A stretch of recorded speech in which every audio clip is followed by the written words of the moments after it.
here at Air Station Kodiak, Alaska. It was game on. Fuel is running low, while a rescue swimmer struggles to reach an injured sailor. Guys, we got to be Johnny on the spot. We got to make it happen. New trainees are pushed to their limits. If you make a mistake, it could cost someone their life. The team races to a victim who has fallen off a 200-foot cliff. There was no doubt we could hear the sense of urgency in the captain's voice. And something goes seriously wrong for a local pilot. The plane was beat up pretty bad. The vast Alaskan wilderness, a place where beauty is cloaked by danger. Here every day, 350 highly trained men and women risk their lives to save others. America's deadliest waters are protected by Coast Guard Alaska.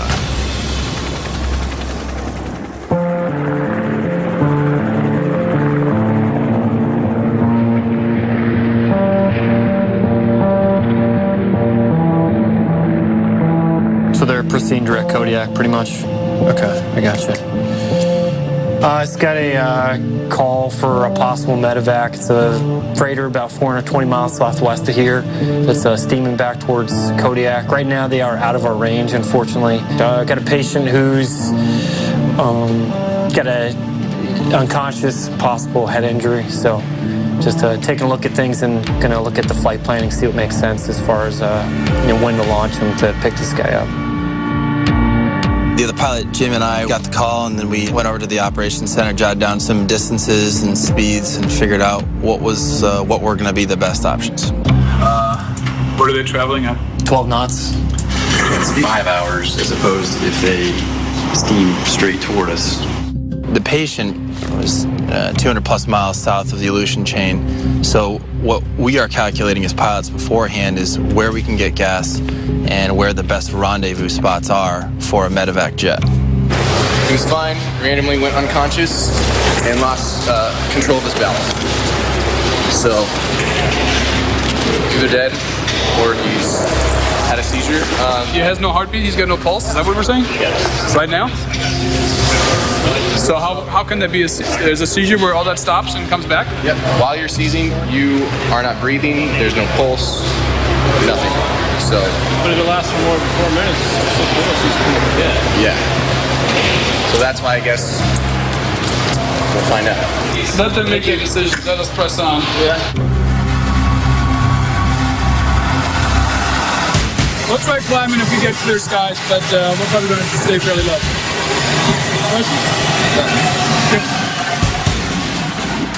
All within about a half hour, we assembled all our information, our gear, and our flight crew. We got the rescue swimmer, flight mechanic, 2 pilots, and a corpsman all together. All information was passed, and we're lifting off and flying to the SAR case.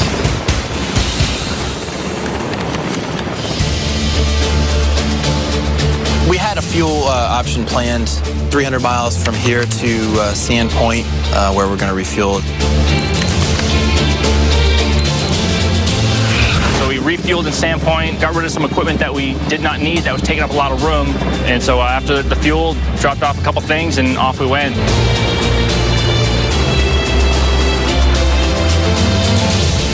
Well, we're showing 114 miles from the scene.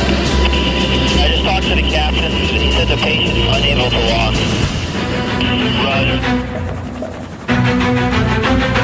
Being a medic, mainly the worries that I have is my gear. Am I going to have enough to sustain this person? Because once they're in the helicopter with me and the other crew, it's our job to keep them alive and get them to the hospital. We're getting our distance down to the port side. At 1,000+ feet, those seas didn't look bad. Like, no problem, 500-foot boat. But when you get to it and you start to come down in altitude and look at the waves crashing up over the bow, it was game on. Wow. You see the guys at 3 o'clock, the crane. Yeah, there's a couple wires, a lot of stuff on the deck. Yeah, I don't like those wires. I mean, as much as this thing's bouncing, actually the water is breaking over top of the ship already. Normally, the container ships, cruise ships, big boats, they don't really move much in the seas. But it was definitely pitching up and down with the seas. So, right, yeah, that's the reality. When we got on scene, there was 4 flight crew guys that have flown for years going, not what we expected. 3 o'clock is a warning, danger to cargo. But you also have a train. Yeah, there's a freaking cargo. Initially, I thought it was going to be one of those oil tankers that was just nice and flat on the top. It was nice and flat, but they had piping and all kinds of contraptions all over the boat. There was a crane on this boat. We had a big mast up front with guide wires coming off of it. So right away we could tell it was going to be a challenging hoist. And the only place really to hoist from was the bow of the boat, and that bow was going up and down. Pretty good. It's just moving closer. Let's get a good look. It's going up and down. Look at that right there. It is. That's good. That's good. 15 feet. Dude. A little bit of spray. We were actually not that crazy about the hoisting area. So we sat in a hover for a while, talking for about 2-3 minutes, hey, is this really the best place? But we didn't have time to really spend a lot of time looking for that perfect place, and we just made it happen. Where are we at right now as far as how's everybody feeling about this? I feel good. These swells are, they come and go. Okay, rescue swimmer deployment to the vessel underway. Doing this job long enough, you start to get to the point where you're pretty confident, but you want to be safe at the same time. But no matter how many times you do it, your adrenaline's still going to start going. Your heart's still going to start beating because it's, you're starting to realize you're doing something that's just not normal. And, you can do the job, but at the same time, my heart was beating pretty good when I was getting ready to actually head down because you just never know what's going to happen. All right, check swimmer.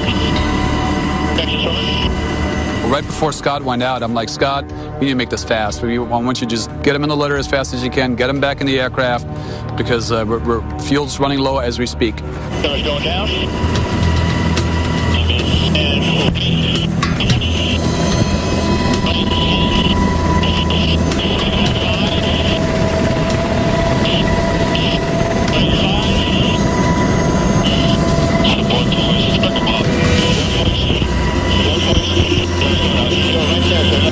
I was calling the helicopter over, and the ship took a couple swells. Right about when the swimmer was going to get on deck, the boat moved a little bit. We moved a little bit. It got a little hairy real quick. But the swimmer and I both knew that to get him on deck would have been it had to be done quick. We're running inside, boys. We're running inside. I didn't want to bring too much urgency to the case because you want people to really do a good job. But I just had to express that to everybody. Guys, we got to be Johnny on the spot. We got to get down there. We got to make it happen. We don't have a lot of time to play around because we are running out of fuel as we speak. Doors ready? Okay, get the hoist. Doors outside cabin door. Look at cleats, we're going down.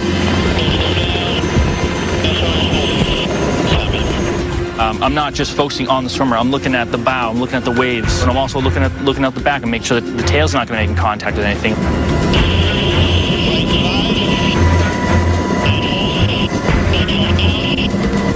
As I was getting lower down, I could see that it was pitching pretty good. It was coming up and down, and I started to get a little bit of a swing going on. At one point, the boat came up pretty fast as I was swinging, and I could see the rail coming at me. And so I just kind of picked my feet up as much as I could. I did clip the rail going by it, and that kind of got me spinning a little bit. And then when I came back across, then hit the rail again, and then hit the deck.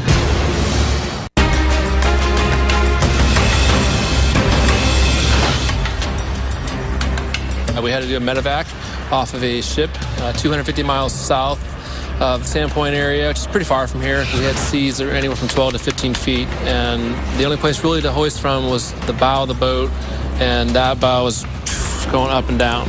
Well, right before Scott went out, I'm like, guys, we got to be Johnny on the spot because fuel's running low as we speak. As I was getting lower down, the boat came up pretty fast. I could see the rail coming at me. I did clip the rail going by it, and that kind of got me spinning a little bit. And then when I came back across, then hit the rail again, and then hit the deck. Just sprawled out on the deck. It wasn't graceful, but I was on the deck. I was happy.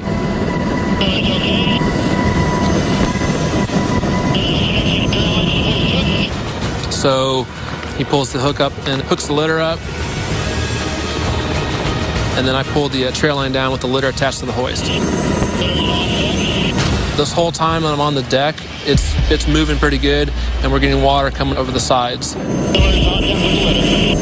Because we went so far out, 250 miles out, we only had about a half an hour or less on scene, so I knew I had to be kind of quick with it, and wanted to get them strapped in there good and secure and tight.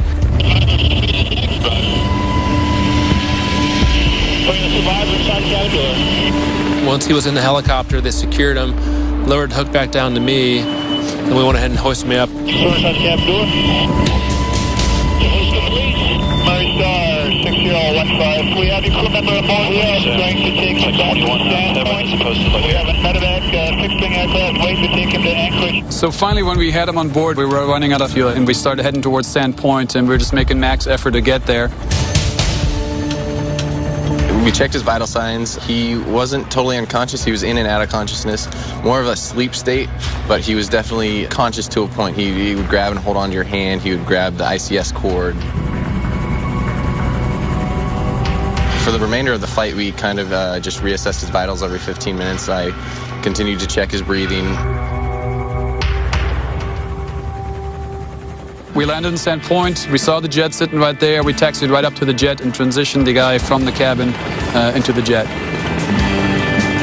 It was kind of a relief once they did lift off, because then I knew that that patient was completely transferred.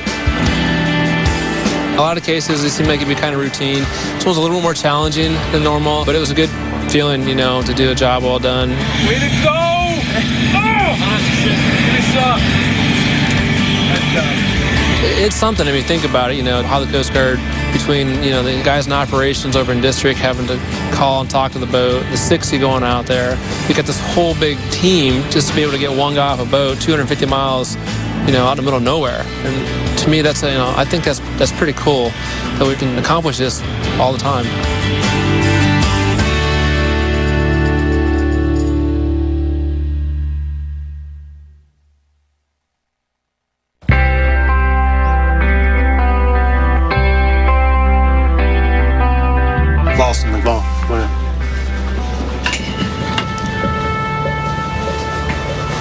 All right. You guys understand that you are entering into a program that a lot of people would like to be in your shoes right now. You know that, right? Yes, Chief Fowler. So I have two new AST Airman candidates who showed up this week, Airman Lawson and Airman McVaugh. Both these individuals will be conducting their PTN test this morning, and we'll evaluate them from that point and go from there. You are standing here in front of me because you want to be lifesavers. Sometimes that means putting your own life at risk. You need to be smart, and you need to handle yourself professionally. There is a zero tolerance policy with that in mistakes being made. Because if you make a mistake, it could cost someone their life. You guys have any questions on that? No, Chief Fowler. Again, welcome to Kodiak, and put your game face on. It's time to get focused and proceed in the next steps. Yes, Chief Fowler. Okay. All right, gentlemen. This is a go, no-go test. This determines your fate. If you do not pass today's test, you are disenrolled from the AST Airman program. The AST Airman program, it has the minimum training requirements. It's 50 push-ups, 60 sit-ups, 5 pull-ups, 5 chin-ups, a 500-yard swim under 12 minutes, a 1.5-mile run under 12 minutes. That all has to be completed within an hour's time. So we're going to begin with push-ups. Ready? Begin. Back straight. Starting to hobble. Muscle failure, you're done. Muscle failure, you're done. Okay, pair it up for sit-ups. All the way down. 1. Push it out, push it out. Done. All right, you're done. Pull-ups next. Knock them out. 3, 4, 5. That's it? You're quitting on me? I said this was a max effort. Don't kick. That didn't count. You know what, when you pull off the bar like that, what that tells me? That tells me that you're going to do just the bare minimum to get through this program. That's not what I want to see out here. Where's that, Chief? I don't care if you can do 5 perfect ones. I want to see how many you can do today. This is 100% effort. It does you no good to save anything today, because I'm going to catch it and I'm going to see it, and that's going to show me that you're slacking and sandbagging on day 1. Pull them out, McGraw. Come on, pull them out. Drop. You're at muscle failure. All right. Is that what you're worried about? Are you trying to save yourself for chin-ups? Is that what you're worried about? We're looking for maximum effort. We're looking for how they can push themselves to overcome. Just those minimum numbers are not going to suffice. You need the best candidates possible to be able to send to the A school environment, because once they graduate A school, their job is to save lives. That's what we depend on them to do, and that's what the public depends on them to do. Knock them out, and ball, let's go. We received the report of a 21-year-old male who had fallen 200 feet. When I was hoisting him off the boat, I could tell right away that he was hurt badly. The wounds were exposed. He had the head trauma. He had the scratches on his arm. Sounds like they have 2 survivors on board. They're going to bring them down here to the Coast Guard ramp where we have awaiting emergency personnel. Once they get them unloaded, they're going to go back out and pick up the 3rd victim.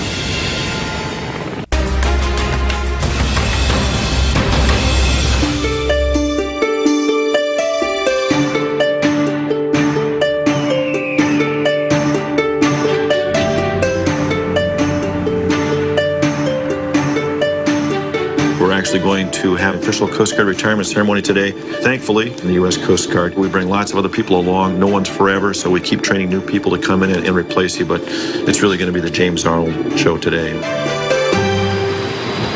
Today, we are assembled to observe the retirement and recognize the 30 years of faithful service of Chief Warrant Officer W. James Arnold. 30 years is a long time. Not very many people do that. Started off on a Coast Guard cutter back in 1981. Served 2 years on that. After that, got tied up in Coast Guard aviation and just fell in love with the helicopters and just continued on from there. Chief Warrant Officer Arnold will now officially retire. From Commander, Coast Guard Personnel Command, to Chief Warrant Officer James Arnold. Your request to retire is approved. Please detach from all duties on 1 October 2011 and proceed to your home of selection. May you have a fulfilling retirement and best of luck in future endeavors. Signed, M. Hershberger. Just enjoying Kodiak. You can't help but fall in love with this place. It's literally a love-hate relationship. Some people love it here. Some people just can't stand it. But you've got to get involved with the community and with the profession that you chose. I had so many things that I wanted to say. All the awards that you see here on my chest and all the support wouldn't have been without the men and women just like you standing the watch all over this nation. At all the different air stations that I've been at in the last 30 years, all these awards that you see up here, I can only accept on your behalf. It's a total team effort. So I appreciate you. My hat's off to you. And be careful out there. As the captain mentioned, this is probably the harshest environment you'll ever fly in, and I wish you nothing but the best. James is very heavily involved in the community. We received lots of kind words from very senior officers in the U.S. Coast Guard. James is really going to be missed. I'll end by reading something that only my wife could help me write. My 30 years in the U.S. Coast Guard has been one wild ride. I've been blessed to actually live out the phrase, love what you do, and you will never work a day in your life. My Coast Guard career ends today with me thanking God, my family, my friends, my co-workers for helping me leave here a better man. Thank you and God bless. My dad just retired with 30 years of service in the Coast Guard. Ended it here in Kodiak, Alaska.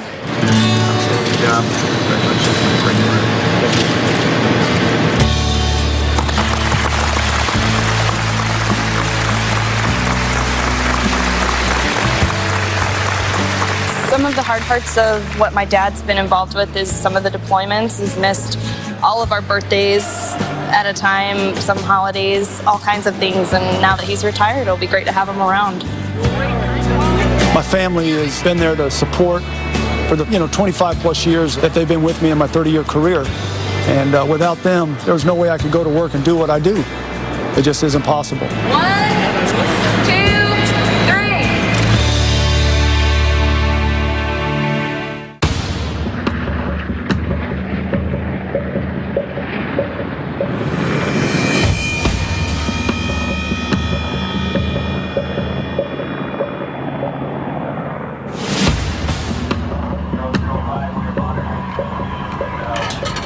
Oh, check this out. I'm listening. 6. My name is Lieutenant Jim Cooley. I'm the Operations Duty Officer.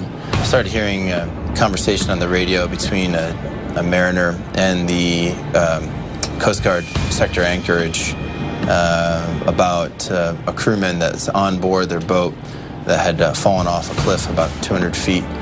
And they had him on board, and he's in rough shape. Our District 17 Command Center elected to launch an H-60 helicopter, which we just did.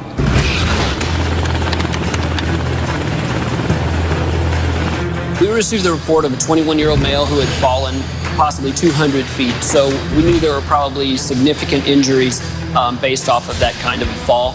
So we definitely wanted to try to make a plan to get there as quickly as possible. So I decided that the quickest way to get there would be to go up over the top of the island, which would be the most direct route. As soon as we came out on the other side of the mountain, we could hear the direct communication between the captain of the boat and our rescue coordination center. We immediately broke into that conversation and started talking directly to the vessel to try to coordinate the quickest pickup that we could once we got on scene.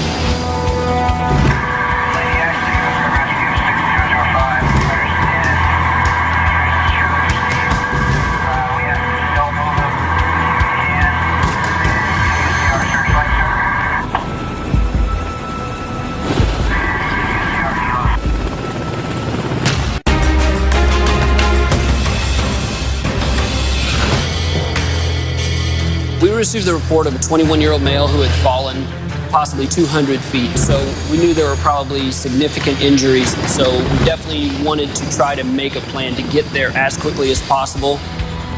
We immediately started talking directly to the vessel to try to coordinate the quickest pickup that we could once we got on scene.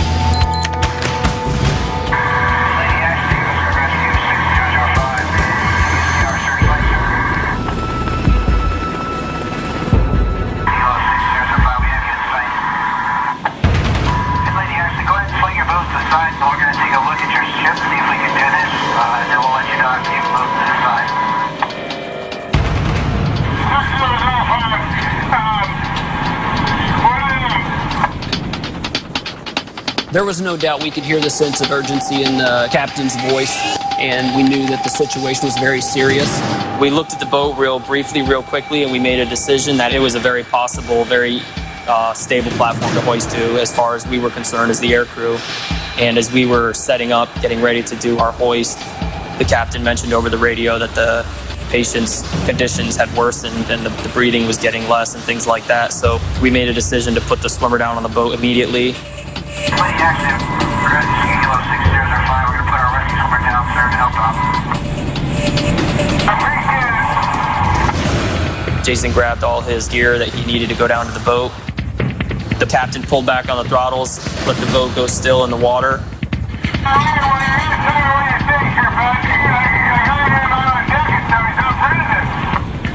Very smooth, very quickly, we expedited the hoist, put Jason on the back of the boat. Jason went down inside. When I got on scene, it was chaotic. It was obviously nobody was prepared for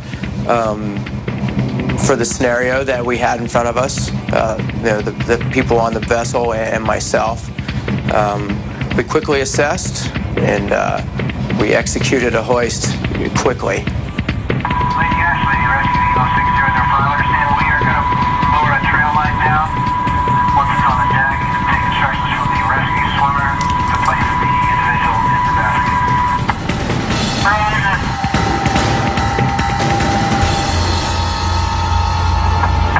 Lady Ashley, 6005 is coming in for the trail line delivery. As soon as I put the litter on the back of the boat, the next thing I saw was Jason Bunch and some of the family bringing out the wounded gentleman, laid him in the litter, connected the straps, did everything he's supposed to do, got it all ready to come up to the helicopter and gave me the thumbs up, I'm ready to go.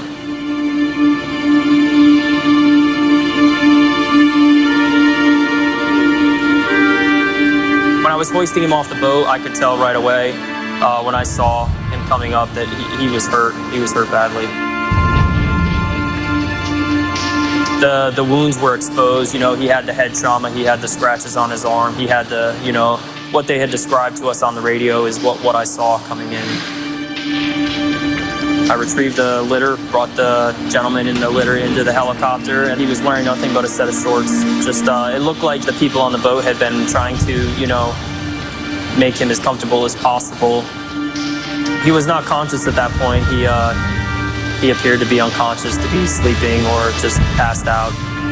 After I was able to get the patient into the cabin, I just put the hook down. Jason clipped into the hook, and I lifted him right off the back of the boat. As soon as he was clear of the boat and in the cabin door closed, forward flight. 6205 is departing. You guys hospital. Wait, hold on 1 second. All right, they're talking to Secretary. I can tell you right now. We are en route this time. We're showing 35 minutes to Kodiak. 35 minutes to Kodiak, so yeah, 3-5. The helo is about 35 minutes out. I've already contacted the paramedics. I'm going to update them with an ETA to meet the helicopter on arrival. I'm missing patient is critical. ODO's okay. I heard that.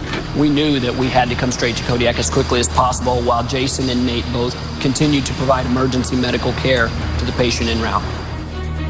Jason immediately moved into his, emergency medical service and started performing CPR, started checking all his vitals with the equipment. We applied a defibrillator to the patient, maintained an airway the best we could, and provided CPR.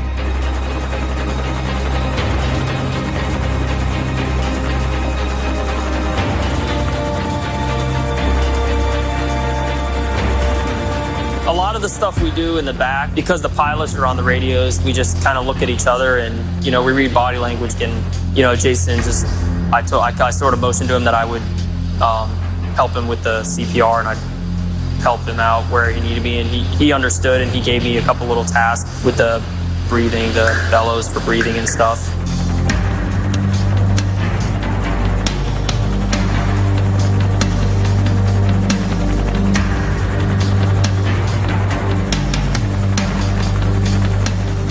Jason was doing his job the whole way. He was administering, immediate life support right there, and the whole way back. He didn't stop. He wasn't taking breaks. He wasn't doing anything.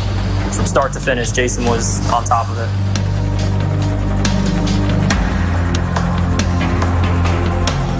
As we came in, I kept the aircraft in the air as long as I felt I safely could, because we can go a lot faster in the air than we can when we're taxiing on the wheels. So I just basically kept us at a low, what we call an air taxi, all the way till we came around the corner and had the ambulance in sight, and then I set it down and we taxied in the rest of the way.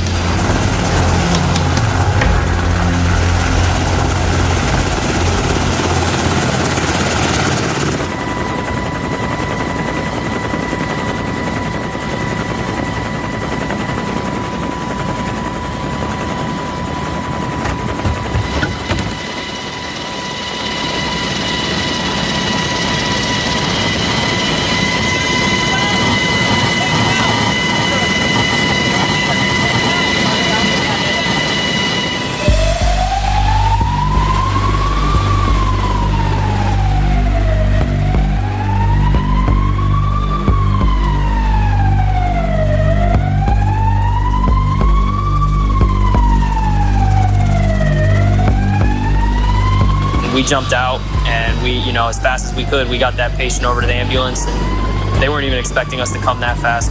We moved as quickly as we possibly could, and the medical people that were there and the firefighters who were there, we all just, as quickly as we could, got him in the back of the ambulance. The flight surgeon was on the ambulance and got him to the doctor.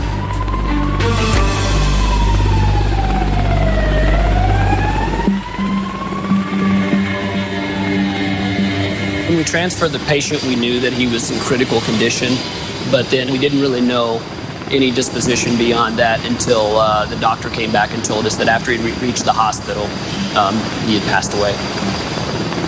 When we got that information, we definitely took a look at it as a crew, and we felt like we had done everything that we could, that night within our limitations, but we just did not get the outcome that we had hoped for. You always know that you're going to have cases that aren't going to work out the way you want them to, and that someone's going to lose their life despite your best efforts, but you still never want it to happen. And it's still very difficult when it does happen.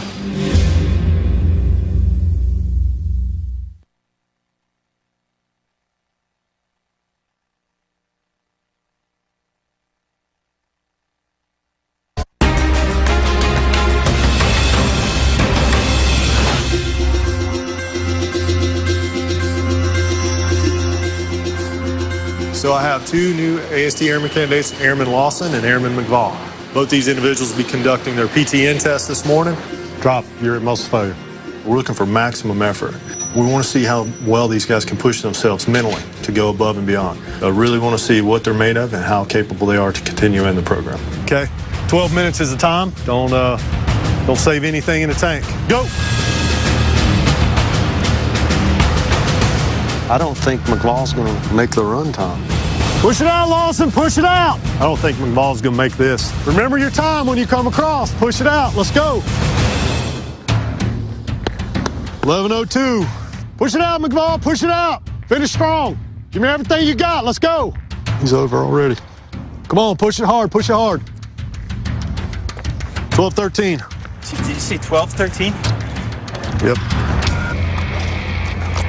Training's very hard, always being pushed beyond your capabilities. By the end of it, I was pretty winded. The thing is, he did pretty damn good on his push-ups. I mean, his push-ups actually looked better than the other kid. During the PTN test, Airman McVaugh and Airman Lawson both had strong points and both had weak points. At this point, there's no clear standout between either one of them. Ready? Go! If he makes it 500 like that, it'll impress me. That'll mean he's a strong kid. You see how far he's pulling his head out of the water every time? Yeah. Look at that. That friggin' whiplash thing, look at that. Hey, you may have to watch him. Get ready with that floaty.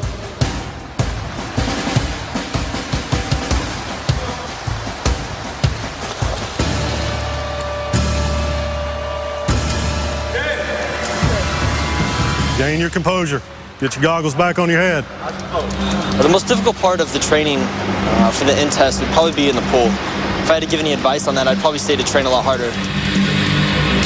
Are you getting ready to throw up? Are you getting ready to puke? Go to your belly. Square your shirt away, get it tucked back in.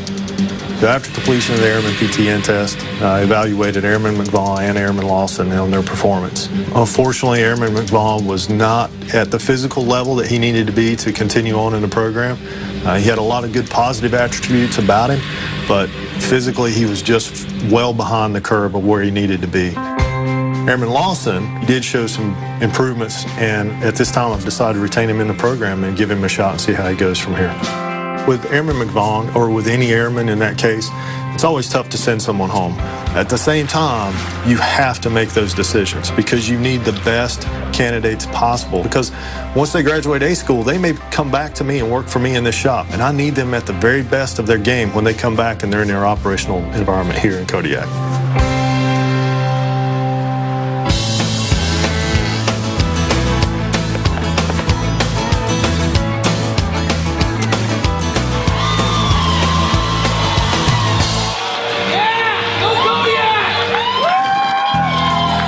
Here doing a couple things. We're doing a fundraiser for the Chiefs Petty Officer Association, and we're also helping out, volunteering with the rodeo itself, gate security, and just door security type stuff.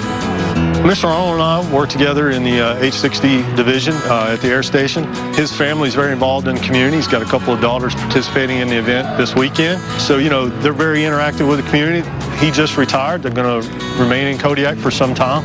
And so, you know, that's a relationship that's going to bond the Coast Guard and community together even more.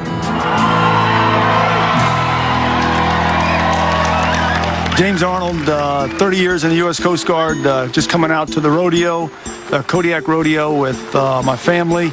My youngest daughter's doing the junior pole racing and then taking the opportunity to do the three-legged race with my oldest daughter. But other than that, just enjoying the family after a long career. My name is Mallory, and my dad just retired from 31 years in the Coast Guard. He really helps out a lot, especially with me and the horses. Yeah, he's kind of my groom, so. Have fun, Mal. Thanks.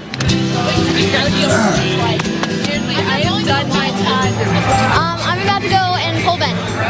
Mallory, you're going to be first in the juniors. We're going to do the egg toss first, and then you're going to be first. I'm going to be doing pole bending, and what it is, I come in and I see the poles and I gallop down. I go through them once, and then I go through them again, and then I gallop out as fast as I can.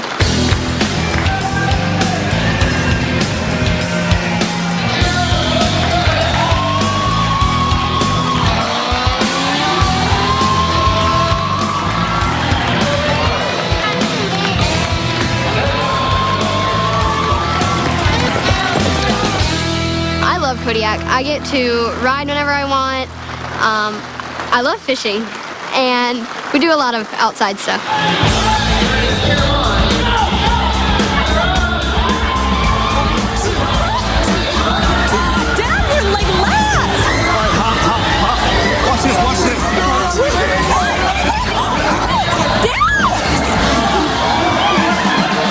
My dad and I tried to do the three-legged race at the rodeo, and we failed miserably. He was goofing off, trying to knock people over, trying to throw elbows, and we lost count of our feet. You need a younger partner next year. Yeah. I got to tell you, I gave the family a choice where they wanted to go. We go back to Florida or stay here in Kodiak, and they really enjoy Kodiak. The entire family does. So that's the reason we're staying. That was fun. That was fun. I ate the dirt, ate the cow dirt.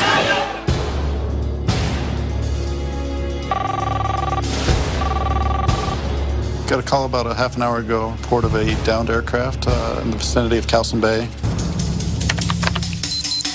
We got 3 POB, and that's all the information we had to go on.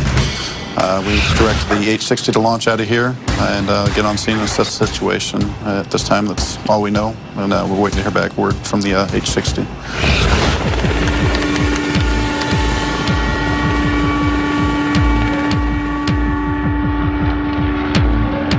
We got launched out for a seaplane that had crashed near a small lake that was about 2 miles up on the ridge line from the interstate between Cowson Bay and Middle Bay.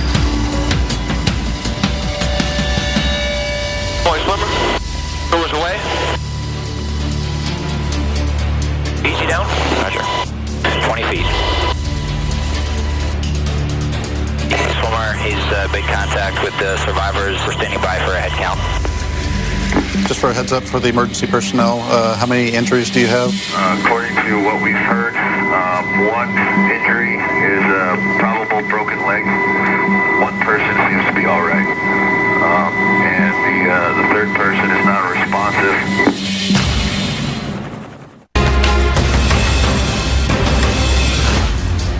We got launched out for a seaplane that had crashed. When we got on scene, the plane was beat up pretty bad, broken in about 3 or 4 pieces. Rob, the rescue swimmer, when we put him down, his initial assessment was we got one guy with a broken femur, and then one guy had a head contusion, and then one looked like he was deceased.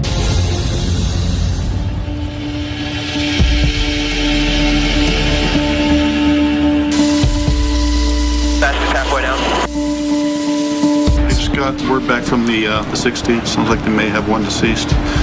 But we want to go ahead and start arranging to get services put over here at the airport. The hoisting itself is a pretty big evolution, and especially when it gets dark and over land, it becomes even more complex. When they're dealing with one rescue swimmer down on the ground trying to get people out of the aircraft that's downed, it becomes a little bit more tricky. 05 Air, go ahead. Air 6205, we got one passenger in the aircraft. We're picking up the second one, the 2 injuries. We're going to be on our way to the pad in about 5 minutes for landing and transfer the passengers to the emergency medical personnel. Roger, good copy all, and I'll make the pipe. 5 minutes out. The swimmers are really key to any kind of rescue that you do because those guys really get down there, they assess what's going on. They're pretty much directing us on what they want, how they want to manage the rescue. In the cabin, voice complete. For about 10 minutes out, guys. And roger that. Just keep us surprised when you guys are headed inbound. We have the emergency personnel waiting here already. Roger, appreciate it. 2 patients that we rescued tonight off the mountain were, they were young, they were quiet, they weren't very combative at all. They were just kind of, a little delusional, a little out of it, they'd just been in a plane wreck. They're currently about 5 minutes out. Sounds like they have 2 survivors on board. They're going to bring them down here to the Coast Guard ramp where we have awaiting emergency personnel. Once they get them with that and unloaded, they're going to go back out and pick up the 3rd victim.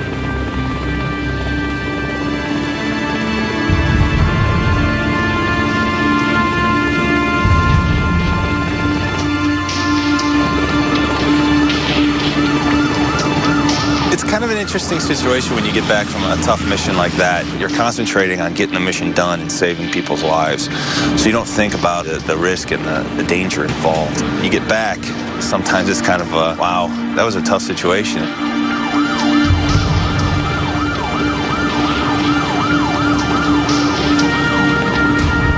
did a phenomenal job. Got both patients on board. The fire department and medical personnel were able to get those 2 patients off the aircraft and to the hospital.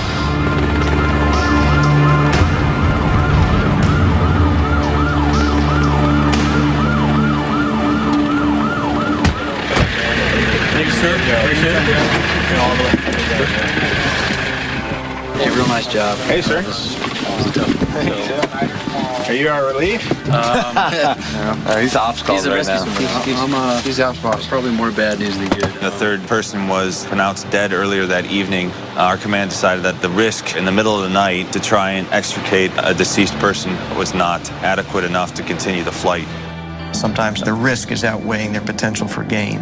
Most of our folks would say, I can take it, let me keep going. And it's kind of my job to say, I think we need to stop for now and try it again tomorrow. In the morning, I'll see you guys. All right. See you guys. Bye. Guys. 8 o'clock.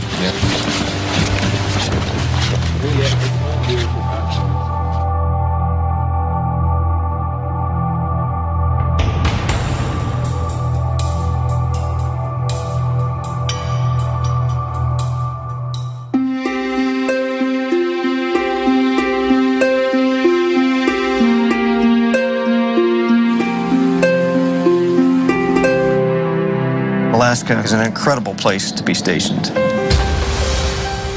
We have a lot of high-stakes rescue cases because the distances, the weather, they truly are life and death. When the unthinkable happens, words can't even describe that. That's when I'm staying awake at home at night, on the phone, through the night, staying in touch with the status of the case. But the people in the town of Kodiak really know what we do, and they appreciate us. When you see the look in somebody's eyes whose life you just saved, or deliver somebody to their family members, it's a pretty amazing thing. Makes it worthwhile.